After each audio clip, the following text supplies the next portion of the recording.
Yang tak kalah menarik dari pertandingan pagi hari tadi adalah Amerika Serikat versus Wales. Pertandingan Timnas AS versus Wales menutup rangkaian matchday pertama Grup B Piala Dunia 2022. Laga AS versus Wales digelar di Stadion Ahmad bin Ali Al Rayyan pada Selasa dini hari tadi. Pertandingan tersebut ditutup dengan skor imbang 1-1. Gol Timothy Weah, putra Presiden Liberia yang juga legenda AC Milan, George Weah, sempat membawa Amerika unggul di babak pertama. Namun, Wales selamat dari kekalahan berkat gol tendangan penalti Gareth Bale. Gol Gareth Bale juga tercatat sebagai lesakan pertama Sang Naga di Piala Dunia sejak 1958.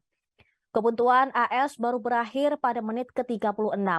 Umpan terobosan Christian Pulisic menjangkau Timothy Weah yang berlari menusuk ke arah kotak penalti.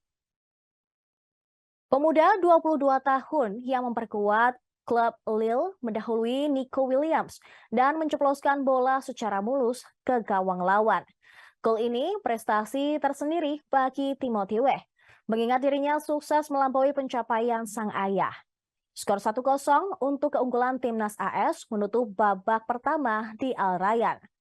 Saat turun minum, Amerika Serikat memperlihatkan dominasi signifikan dalam penguasaan bola, yaitu 67%. Mereka juga unggul tipis dalam membuat peluang, 3 tembakan berbanding 2 milik Wales. Gareth Bale dan kawan-kawan dibuat tak berkutik ketika memasuki pertahanan AS karena tidak bisa melepas satupun tembakan jitu. Kondisi ini membuat pelatih Wales, yaitu Ropich, mengganti orientasi serangan. Dia memasukkan Kiefer Moore sebagai substitusi dan James. Ben Davies nyaris mencetak gol melalui sundulan di dalam kotak penalti Amerika Serikat. Namun, Matt Turner masih sigap.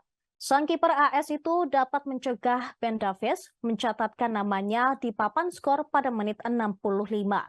Ketika pertandingan sudah menyentuh menit ke-80, Gareth Bale dijatuhkan oleh Walker Zimmerman di kotak terlarang. Situasi ini membuat Wolves mendapatkan penalti. Gareth Bale maju sebagai eksekutor. Mantan pemain Real Madrid itu berhasil menjalankan tugasnya dengan baik. Ia membuat Wolves menyamakan kedudukan 1-1 dengan Amerika Serikat.